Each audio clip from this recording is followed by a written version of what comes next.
Bonjour tout le monde. Merci de prendre le temps d'assister à ce webinaire organisé par Gestion de portefeuille stratégique Médici qui s'intitule, que dis-je, La performance de votre portefeuille est-elle adéquate? Donc, en ce début d'année 2021, je pense que c'est une question qui est très pertinente à se poser alors que tout le monde reçoit son rapport de rendement. Et donc, ça nous fait plaisir, Médici, de partager nos meilleures pratiques à ce niveau-là. Mon nom est Pierre-Olivier Langevin. Je suis gestionnaire de portefeuille et associé chez Médici. Je suis accompagné de Eddie Chandonnet. Eddie, est-ce que tu m'entends? Oui, bonjour Pierre-Olivier. Gestionnaire de portefeuille associé aussi chez BDC. Voilà, alors nous serons les deux conférenciers pour la présentation d'aujourd'hui. C'est une présentation qui devrait durer entre 30 et 40 minutes et gardez vos questions pour la fin. Vous pouvez les poser en cours de présentation si vous voulez, mais on y répondra à la fin là, en raison du support technologique qui rend l'interactivité peut-être un peu plus difficile. C'est un webinaire qui a lieu sur Zoom.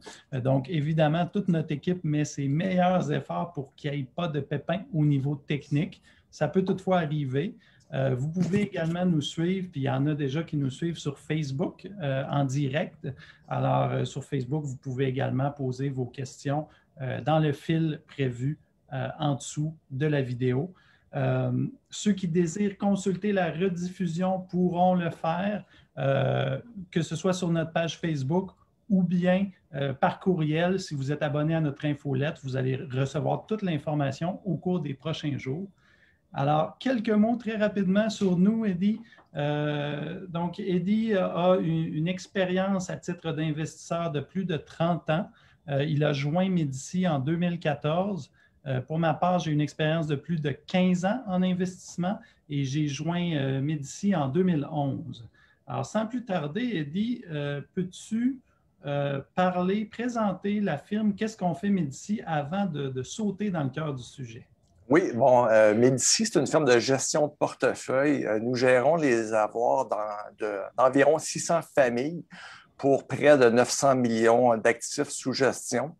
Un résumé rapide, ce qu'est une firme de gestion privée. La relation typique que les gens ont dans l'industrie, c'est qu'ils font affaire avec un conseiller.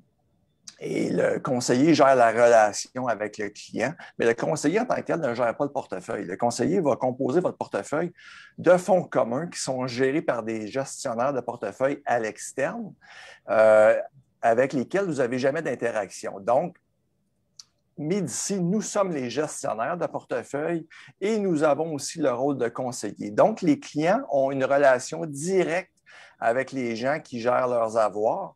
Et sans que ça soit une situation unique dans l'industrie, il y a quand même pas beaucoup de firmes qui fonctionnent de cette façon-là. Donc, c'est une occasion pour les gens de faire affaire directement avec les gens qui gèrent leurs avoirs, ce qui est, selon nous, très intéressant comme situation. Ce que j'aime particulièrement de cette formule-là, justement, c'est que, comme on dit dans le jargon, on mange notre propre cuisine. Donc, l'équipe d'investissement chez Médici possède les mêmes titres que nos clients. Et comme les clients ont un accès direct aux gestionnaires, et assez rapidement, là, on sait que dans certaines firmes, ça peut être long. Là, on appelle, puis ça prend 2 semaines avant d'avoir une réponse. Donc, assez rapidement, ils peuvent avoir réponse à leurs questions.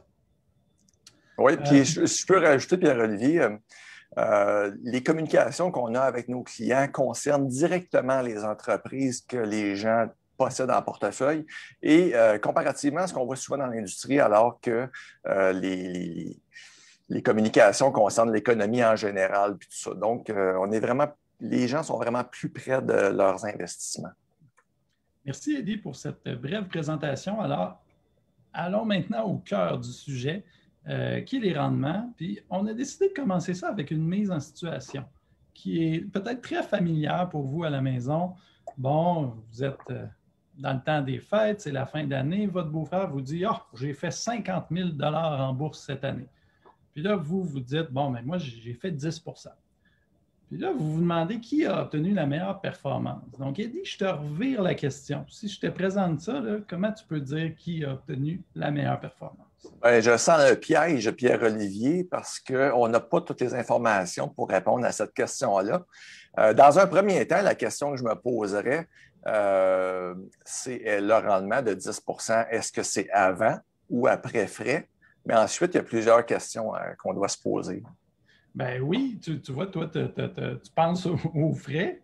Moi, je pense aux 50 000. Je me dis, bon, mais le beau-frère, il a fait 50 000, mais avec un portefeuille de 3 millions ou avec un portefeuille de 100 000 parce que c'est vraiment pas le même rendement, là, on s'entend.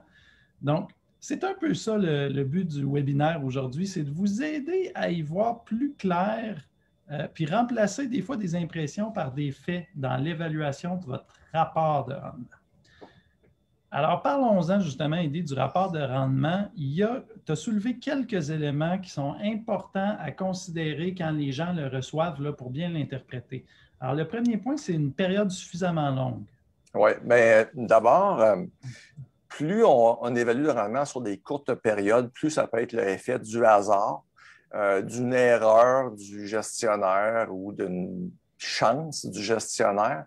Donc, à court terme, le rendement n'est pas vraiment pertinent.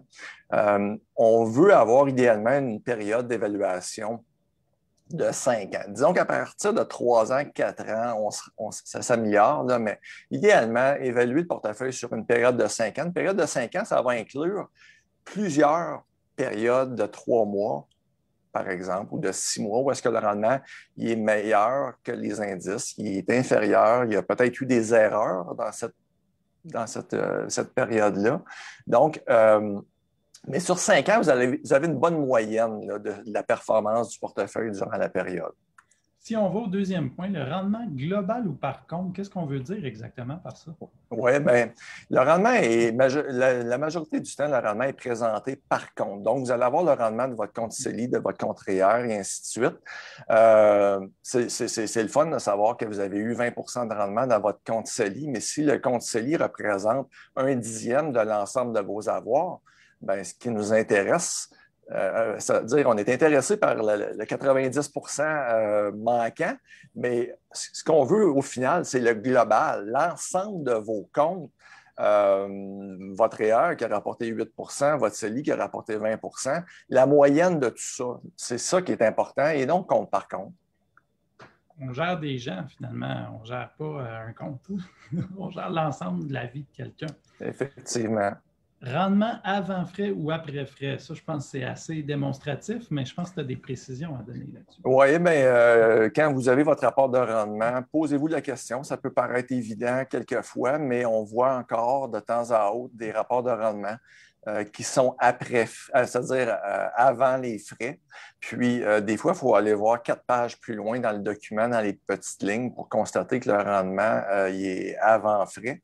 Quand on sait que les frais pour un portefeuille d'actions dans les fonds communs sont près de 2,5 bien, si vous avez une année où est-ce que le rendement du marché est de 5 on comprend que ça fait une différence énorme, là. Donc, c'est évidemment, il faut poser la question. Si vous n'êtes pas sûr, bien, posez la question à votre conseiller.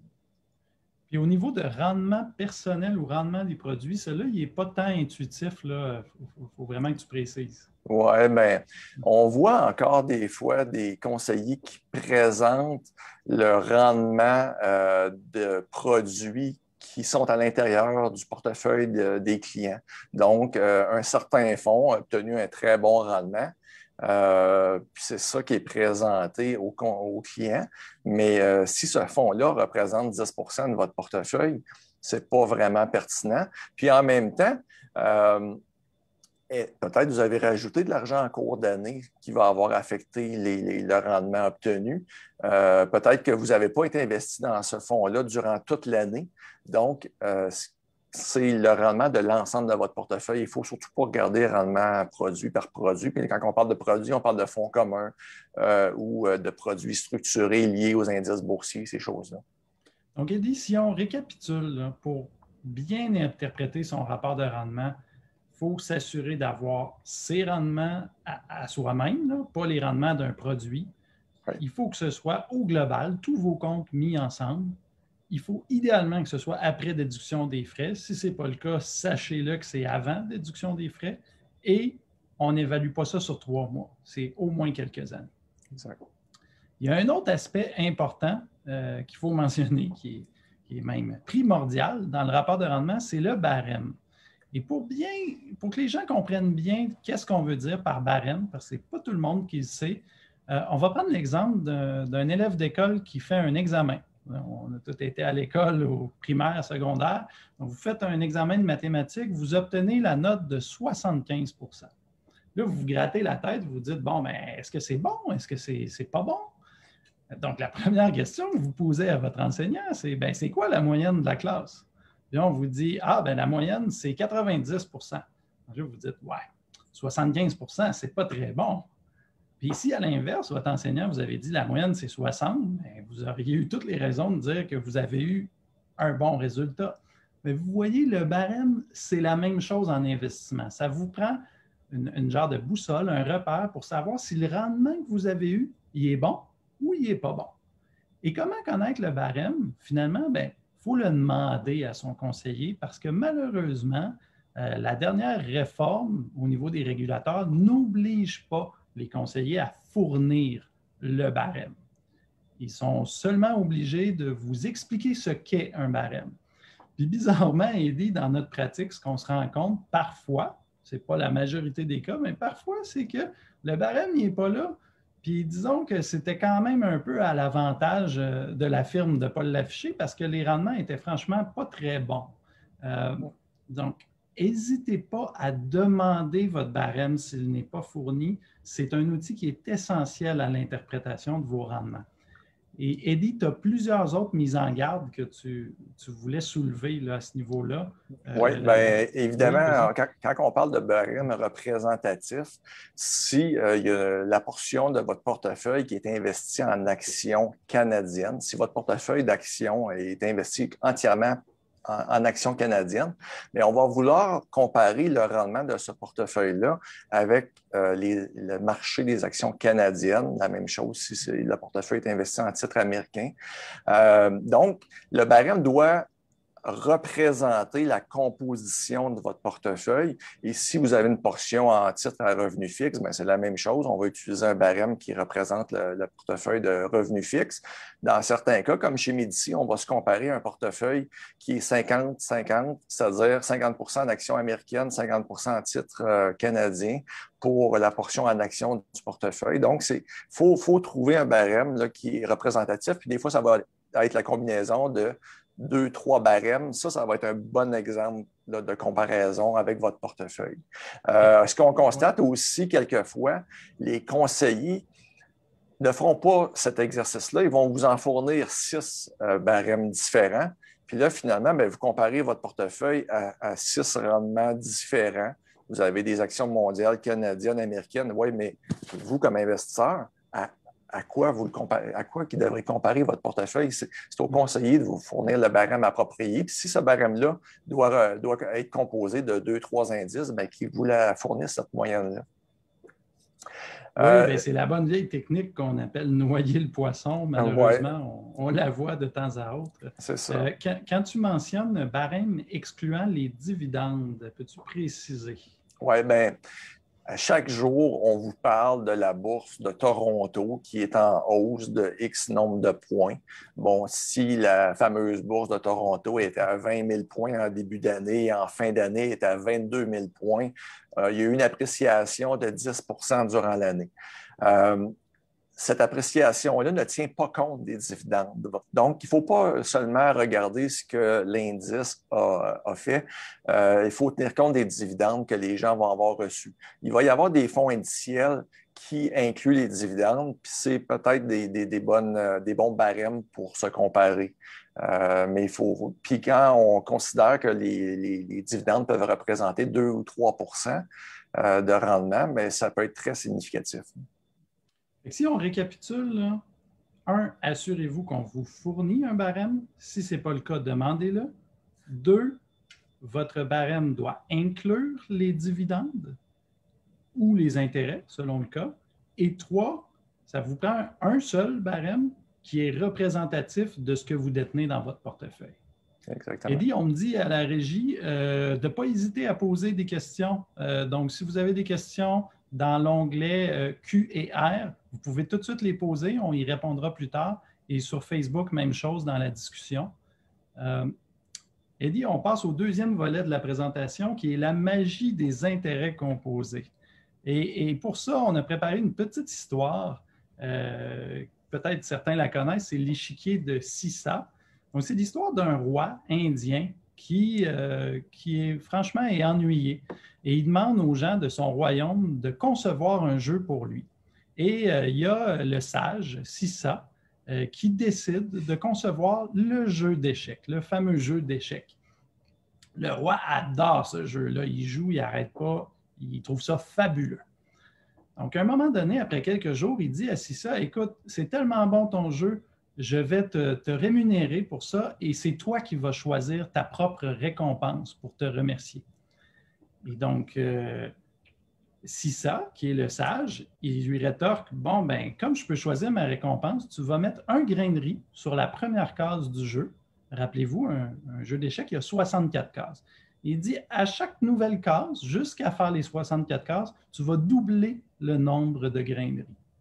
Et là, le roi est un peu amusé. Il dit, tu peux choisir n'importe quelle récompense, là, puis tu me parles de grains de riz. Il trouve ça un peu drôle, mais finalement, il dit, bon, ben allez, il dit à ses serviteurs, allez, mettez les grains de riz. Puis là, rapidement, ce que le roi se rend compte et dit, puis là, je te laisse le punch. Oui, bien, la quantité augmente rapidement, évidemment. Puis, pour vous donner une idée, le rendu à la 32e case, on parle de, puis là, la moitié du jeu, à la 32e case, on parle de 4,3 milliards de grains de riz. Donc, vous comprenez que si on est à 4,3 milliards de grains de riz à la 32e case et qu'on continue à doubler 32 fois, votre calculatrice n'est pas capable de calculer ce chiffre-là.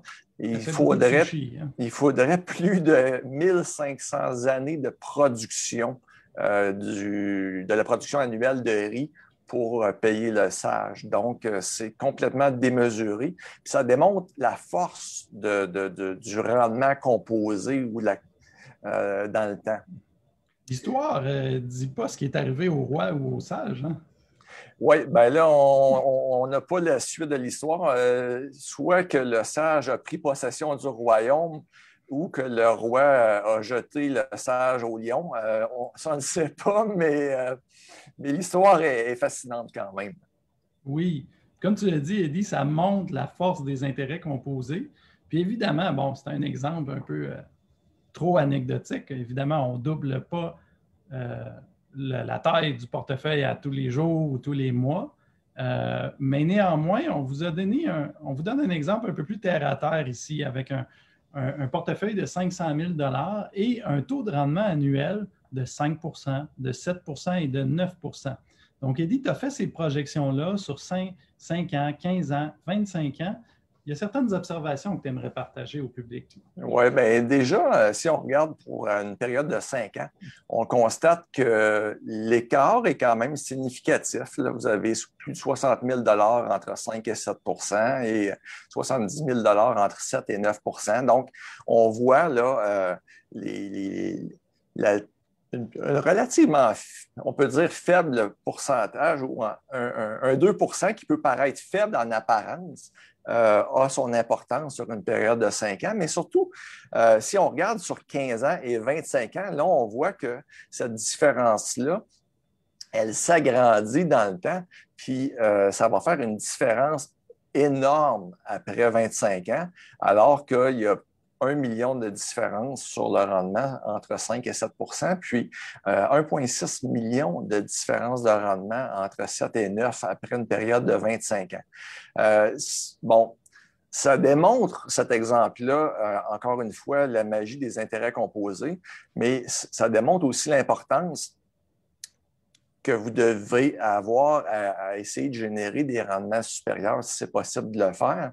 Puis, en même temps, des fois, les gens laissent entendre qu'une différence de rendement de 2 ben, c'est banal, 2 on va peut-être le récupérer, mais l'année suivante, il manque encore un 2 bien, si vous attendez avant de faire des changements à votre portefeuille, après 5 ans, c'est gérable, mais après 15 ans et après 25 ans, vous allez vous en vouloir énormément. Puis ça va faire une différence aussi dans votre vie.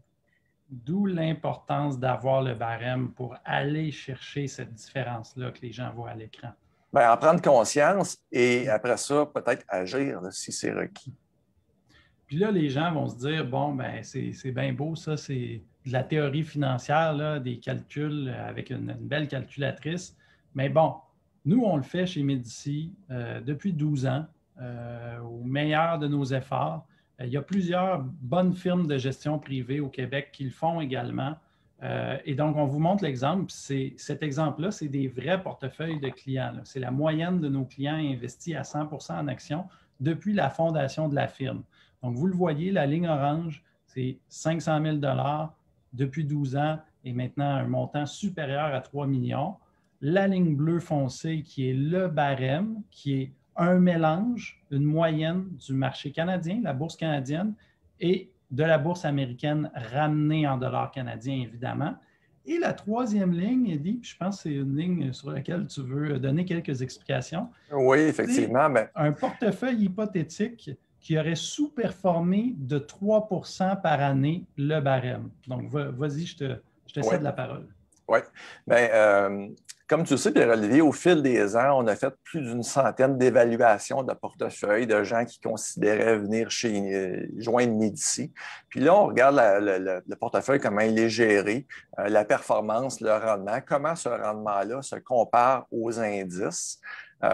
Et à quelque part, il y a une constante parce que pratiquement de façon systématique, on constate que les portefeuilles qui sont gérés par les grandes institutions vont obtenir un rendement qui est inférieur aux indices de 2 à 4 en moyenne. Donc, on a utilisé à mi-chemin, le 3 pour démontrer l'impact que ça peut avoir là, sur la période équivalente de 12 ans. Puis, si vous nous écoutez, vous êtes géré via une grande institution financière, c'est fort probable que vous avez eu ce genre de rendement-là et l'impact aussi qu'on constate, probablement qu'il manque plusieurs milliers, peut-être centaines de milliers de dollars dans votre portefeuille. Fort probable parce qu'on en fait beaucoup des évaluations de rendement de gens qui viennent nous voir. Puis, veut pas, au fil des ans, à force d'en voir, on décèle facilement ce qu'on dit, les patterns, les trucs qui reviennent tout le temps. Exactement. Et les conséquences liées à ça peuvent être hyper positives, vous le voyez à l'écran, ou hyper négatives. Puis, je veux surtout m'intéresser au négatif, l'incertitude et le stress. Quelqu'un qui n'a pas pris les mesures, justement, pour avoir un rendement adéquat. Il y a toutes sortes de situations qui peuvent faire, puis c'est constant, là, le stress que la personne va vivre. La famille veut faire un voyage, bon, bien, vous faites le voyage parce que vous voulez embarquer avec la famille, vous n'avez pas les moyens de le faire, ça vous reste dans la tête. Une baisse des marchés importante, comme on a vu en mars dernier avec la COVID-19, ça vous empêche totalement de dormir. Vous vous demandez si vous allez avoir assez de dollars plus tard à vos vieux jours. Même chose, si on pense par exemple à la santé, à mesure que vous vieillissez, bon, on est chanceux au Québec, on a un régime public de santé, mais il y a quand même certains coûts qui ne sont pas toujours couverts et qui sont nécessaires pour le confort à mesure qu'on vieillit. Ben, si vous manquez de ressources financières à ce moment-là, ça peut être très insécurisant. Donc, les conséquences négatives peuvent être immenses pour un effort qui n'est pas si gros que ça, là, de bien tenir à jour ses finances et bien surveiller son portefeuille. On veut parler aussi d'un cas favorable, une cliente qui nous a joint en fin 2008, à nos tout débuts. Et c'est une dame qui, bon, malheureusement, à ce moment-là, son mari est décédé et elle a hérité d'un pécule important, mais toute sa vie, là, Elle nous a mentionné qu'elle n'avait aucune connaissance spécifique en finance. Elle disait même avoir jamais écrit un chèque d'elle-même. Donc, elle arrive chez nous, puis vous voyez la montagne bleue, c'est le capital qu'elle a investi. Donc, si elle ajoute $1, ça fait monter la montagne. Si elle retire $1, ça fait baisser la montagne. Et la ligne orange, c'est la valeur de son portefeuille. L'écart entre la montagne et la ligne, c'est la plus-value, c'est le rendement. Et cette dame-là, au fil des ans, elle a retiré de l'argent pour suffire à son niveau de vie. Et veut pas, si elle avait eu la réaction que certaines personnes ont de tout mettre dans des CPG, puis de tout mettre dans un compte courant parce que je ne connais pas ça, moi, l'investissement, je ne connais pas ça, les finances. Aujourd'hui, cette dame-là, elle aurait pu un seul sou. Puis croyez-nous, là, c'est une dame qui a encore plusieurs belles années devant elle. Là, donc, ce serait vraiment triste si c'était arrivé. Donc, on dit des fois que si on fait un bon travail, on peut changer des vies pour le mieux. Bien, c'est le cas d'une cliente chez Médici, une cliente de longue date. Eddie, au-delà des chiffres, tu as identifié quelques causes qui reviennent justement très souvent, qui peuvent expliquer la sous-performance d'un portefeuille. Et je veux t'entendre spécialement sur la première, qui est l'éparpillement. Oui, bien d'abord, ce qu'on constate souvent, c'est que le portefeuille est investi dans une multitude de titres, dans une multitude de fonds communs. Ces fonds communs-là sont investis à leur tour dans 100, 200 entreprises. Cet éparpillement-là fait en sorte que les gens se trouvent à copier le marché. Donc, on n'a pas... le portefeuille va être éparpillé partout. Vous allez avoir l'équivalent de 2000 entreprises en portefeuille. Et excuse-moi, Pierre-Olivier, j'ai un petit problème technique de mon côté là, que j'essaie de régler.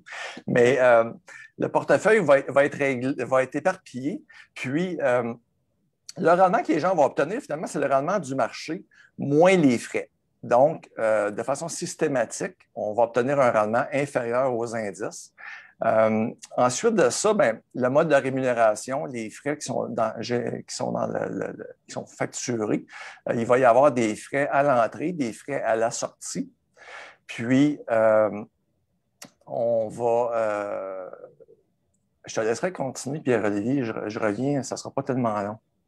Oui, bien, si on peut revenir au niveau de l'éparpillement, c'est que finalement, on se met à avoir un portefeuille qui a énormément de titres puis qui fait la même chose que le marché dans son ensemble. Donc, si on veut obtenir des rendements qui sont vraiment supérieurs au barème, puis c'est un grand investisseur qui disait ça, Sir John Templeton, il mentionnait que toujours est-il qu'il faut faire quelque chose de différent du marché. Au niveau des frais, dans notre pratique, ce qu'on a remarqué, c'est qu'ils viennent à éroder sérieusement le portefeuille et ça peut être toutes sortes. On a vu, par exemple, ce qu'on appelle des notes structurées ou avec un truchement de frais qui sont vraiment difficiles à interpréter. Là, il faut lire des prospectus complexes. On voit qu'il y a des frais de 3 ou 4 % qui peuvent être assortis à certains produits financiers. Donc, à ce niveau-là, quand les frais sont trop importants dans un portefeuille, bien oui, évidemment, ça mine le rendement. Eddie, est-ce que le problème technique est réglé? Oui, je suis désolé. J'étais pour vous quitter parce que je manquais de batterie. Donc, c'est aussi... J'étais déstabilisé par mon manque de batterie. Bon, toutes choses étant réglées, je t'inviterai à nous parler du troisième point qui est une répartition d'actifs inadéquate. Peux-tu préciser qu'est-ce qu'on veut dire ici? Oui, au niveau de la composition du portefeuille, souvent, on va voir que les gens détiennent une répartition d'actifs qui est à peu près 50-50 entre actions et titres à revenus fixes. C'est une espèce de formule là, qui est grand public. Qui va être la façon de gérer les portefeuilles. Les gens vont avoir répondu à une dizaine de questions, 15, 20 questions par rapport à leur tolérance à la volatilité. Et finalement, un peu tout le monde est géré de cette façon-là. Les titres à revenus fixes ont une espérance de rendement beaucoup plus faible que les actions, particulièrement dans la période actuelle. Ça va être important. C'est important d'en avoir dans le portefeuille pour protéger des décaissements, pour se protéger d'une chute des marchés puis la volatilité, pour peut-être diminuer la volatilité dans les portefeuilles. Mais en même temps, il faut s'assurer surtout de ne pas en avoir trop. Ce qu'on constate souvent, c'est que les gens pourraient avoir plus d'actions dans leur portefeuille qu'ils ont actuellement. Puis peut-être qu'il n'y a pas eu la discussion avec le conseiller. Peut-être que le conseiller ne s'est pas tellement cassé la tête et il a utilisé cette espèce de formule-là grand public. Mais ça fait en sorte qu'année après année, il manque peut-être 1, 2, 3 % de rendement au portefeuille. Puis c'est comme une fine ligne parce qu'il ne faut pas qu'il n'aille trop de revenus fixes. Mais il ne faut pas qu'il n'y en aille pas assez non plus, parce que la personne, à un moment donné, elle ne peut plus dormir la nuit. Là. Il y a trop de volatilité. Il faut vraiment avoir la bonne répartition d'actifs. Si on saute au 4e, Eddie, tenter de prédire les marchés. Oui. Ça, on va le voir aussi des fois, la présence de liquidité en portefeuille. Puis quand là, on demande aux gens pourquoi vous avez autant de liquidité dans votre portefeuille, puis ce qu'on nous mentionne, c'est le conseiller, il s'attendait à ce que le marché baisse, il pense qu'il va y avoir une crise. Mais ça, cette partie-là du portefeuille qui n'est pas investie, bien, vous n'avez pas de rendement sur ce portefeuille-là. Donc, c'est pas une. Ça coûte du rendement année après année. Puis il y a une étude, je pense que tu la connais bien, qui a relevé l'étude de Dalbar. L'étude de Dalbar, année après année, ils font ça chaque année. Là. Puis année après année, on remarque que justement les investisseurs dans les fonds communs obtiennent des rendements qui sont systématiquement plus faibles que les rendements que les fonds génèrent eux-mêmes. Puis ça, c'est vraiment synchroniser les marchés, essayer d'avoir toujours un petit peu plus, puis il faut être présent dans le marché si on veut avoir les rendements du marché. Ouais. 5e point, laisser aller du portefeuille laxisme. De quoi on parle ici? Oui, mais encore là, des fois, les liquidités en portefeuille, oui, dans certains cas, c'est que le conseiller pensait prédire une baisse des marchés, mais des fois, c'est seulement qu'il n'y a pas... il ne savait pas qu'il y avait ces liquidités-là en portefeuille. Il n'y a pas eu une bonne surveillance du portefeuille. Puis des fois aussi, ce qui va nous laisser penser qu'il y a du laisser-aller dans la gestion du portefeuille, c'est qu'on va voir la présence en portefeuille de ce qu'on appelle des cadavres. Si vous détenez encore des actions de Nortel dans votre portefeuille, les Pajon, Orbit Exploration, etc., des entreprises qui ont fait faillite, ça peut laisser entendre que le conseiller n'a pas agi à temps parce que ces entreprises-là n'ont pas été en faillite du jour au lendemain. Il y a eu une descente aux enfers. Puis, quelqu'un qui suivait bien la situation aurait dû s'en apercevoir avant d'ultimement ces entreprises-là fassent faillite. Donc, ça nous laisse souvent penser qu'il y a du laisser aller dans la gestion du portefeuille.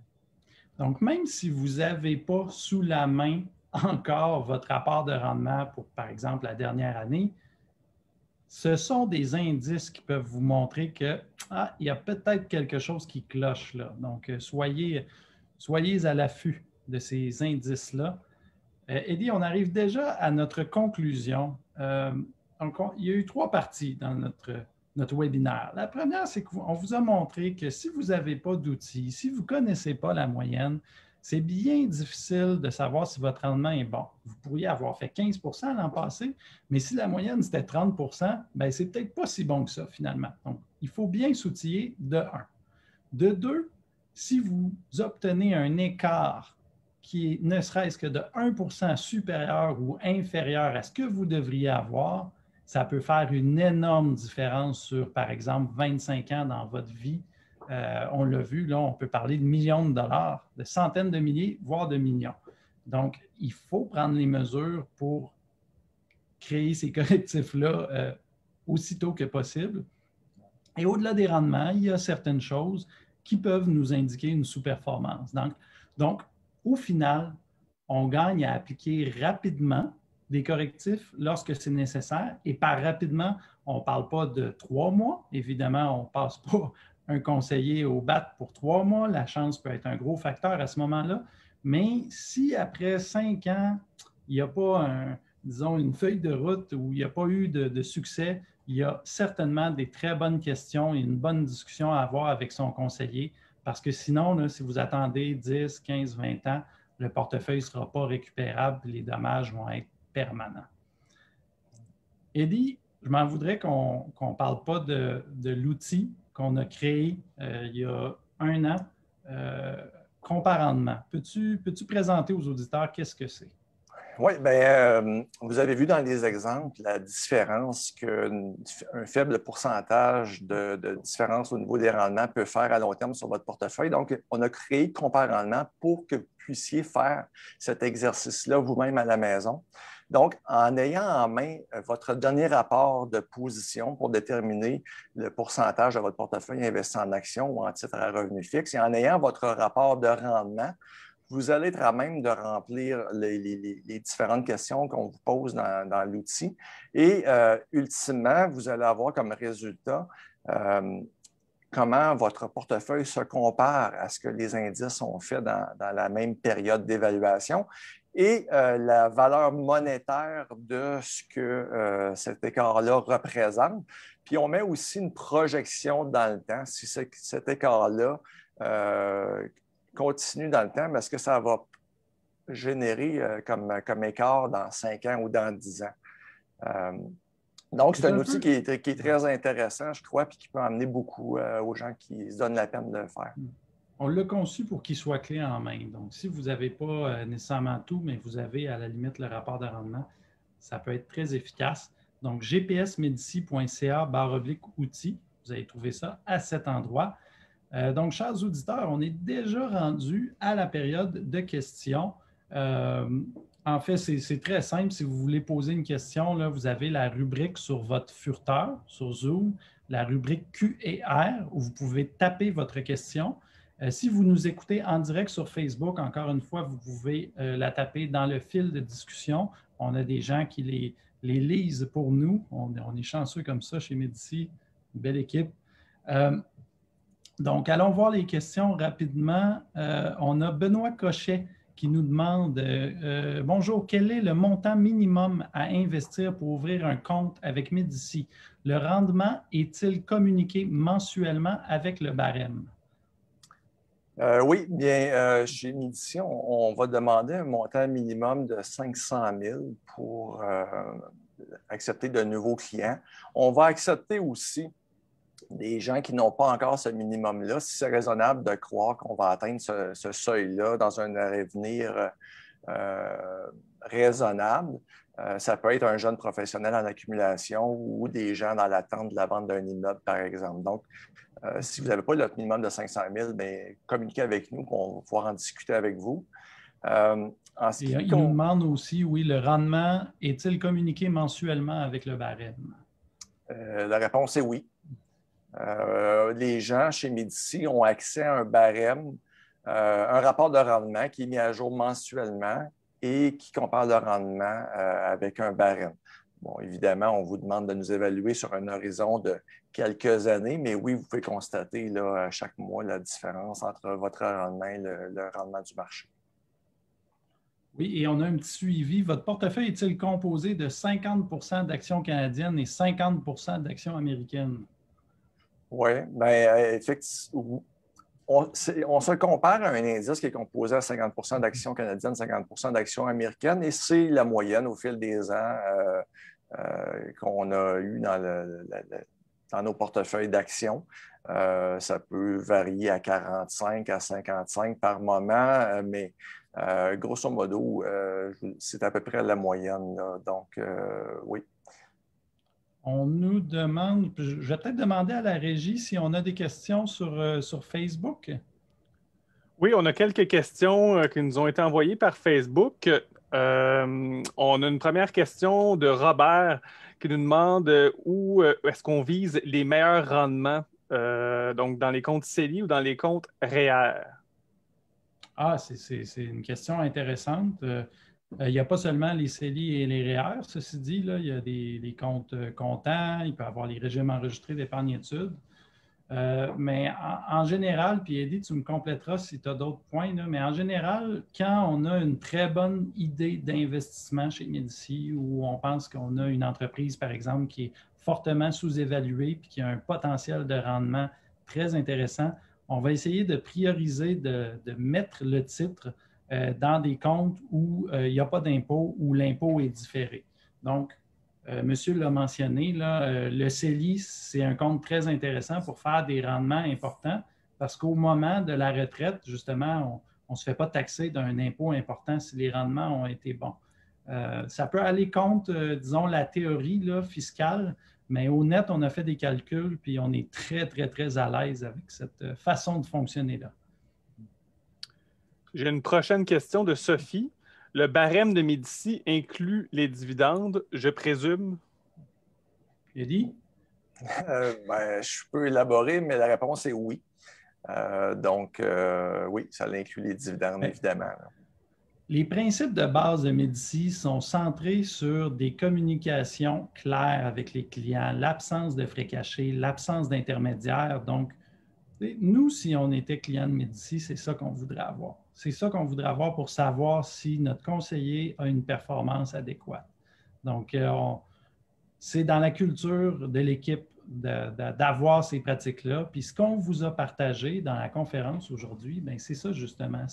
Quand on dit nos meilleures pratiques, c'est celles qu'on pense sincèrement qui sont les meilleures dans l'industrie. Puis s'il y a des gens qui pensent autre chose, à eux d'expliquer leur raisonnement, il n'y a pas de problème. On a également une question, je crois, qui a été posée au moment où on a présenté les graphiques de nos rendements. Robert se demande si le portefeuille avait démarré en 2007, est-ce que le résultat aurait été le même? Eddie, veux-tu... Bien évidemment, monsieur laisse entendre qu'il fait mention de la période de 2008-2009 où est-ce que le marché a baissé. C'est sûr que les rendements, la moyenne de 16 serait probablement inférieure à ce qu'elle est présentement, mais il faut toujours comparer les rendements avec la performance des indices dans la même période.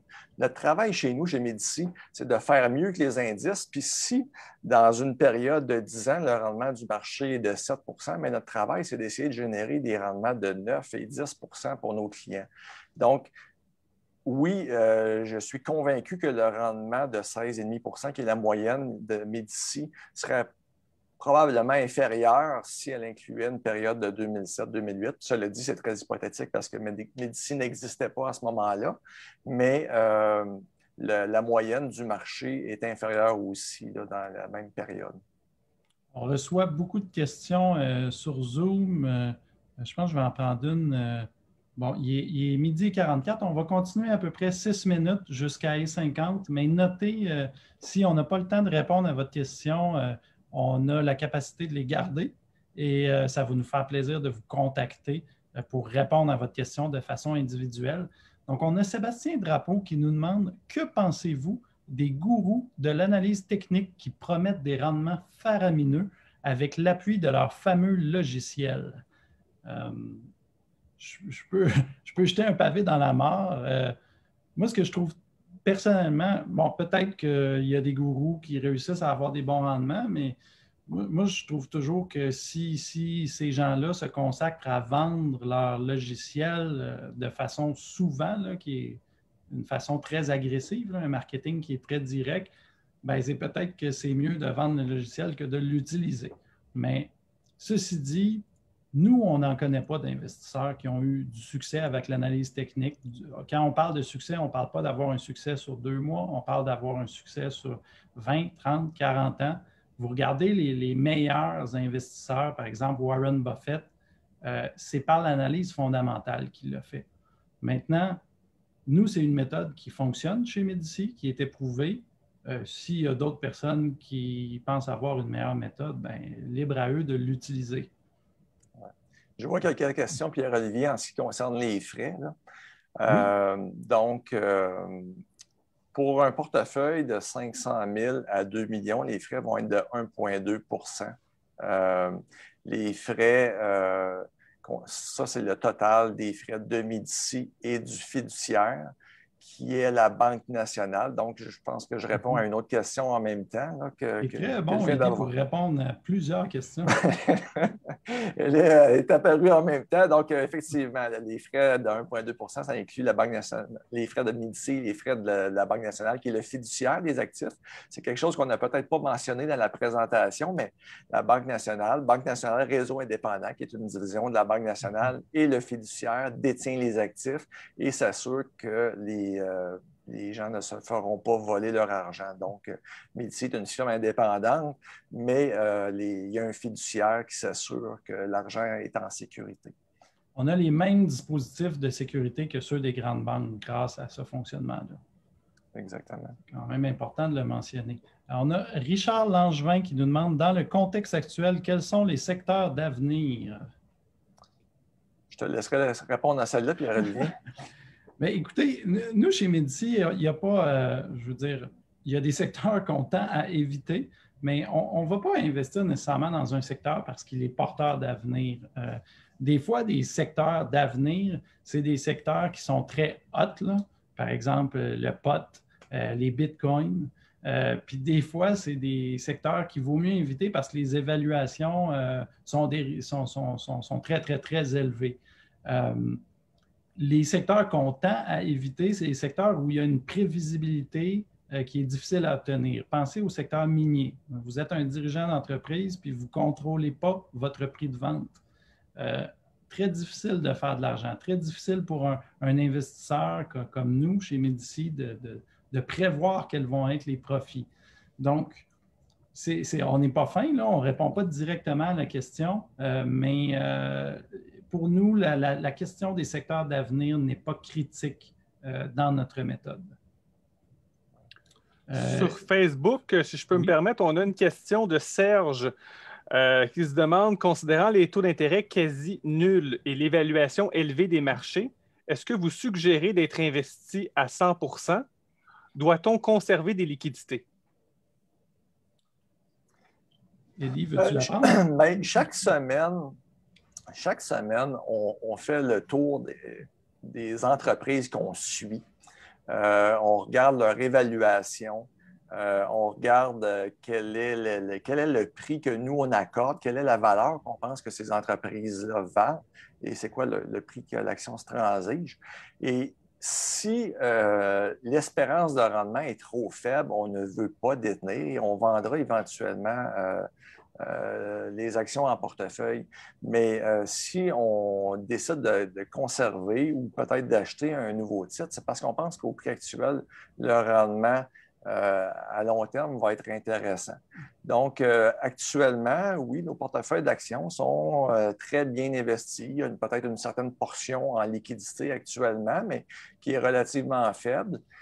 Donc, oui, on trouve des opportunités quand même. Le marché, quand on entend des questions par rapport au marché, tout ça, Médicis, on n'investit pas dans les marchés. On investit dans des entreprises. Ces entreprises-là se transigent sur des différents marchés. Mais quand on achète les actions d'une entreprise, c'est parce qu'on pense qu'au prix actuel, le rendement qu'on pense faire à long terme, il est satisfaisant. Puis si on la maintient en portefeuille, c'est la même chose parce qu'on pense qu'au prix actuel, le rendement qu'on va obtenir à long terme, il va être intéressant. Eddie, il est déjà 12h50. Il y a plusieurs personnes qui nous écoutent qui vont retourner au travail incidemment. Peut-être, Philippe, si tu as une autre question que tu crois qui est courte, on pourrait y répondre. Sinon... simplement répéter que le webinaire sera disponible sur notre plateforme sur Facebook en rediffusion et également sera envoyé via notre infolettre. On a quelques autres questions sur des titres en particulier où on a beaucoup parlé, par exemple, des marchés canadiens et américains.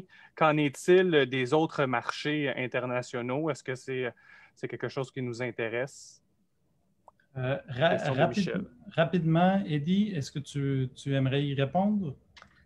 Je te laisse répondre à celle-là, oui. Pierre-Olivier. Bon, on n'a pas une approche de marché.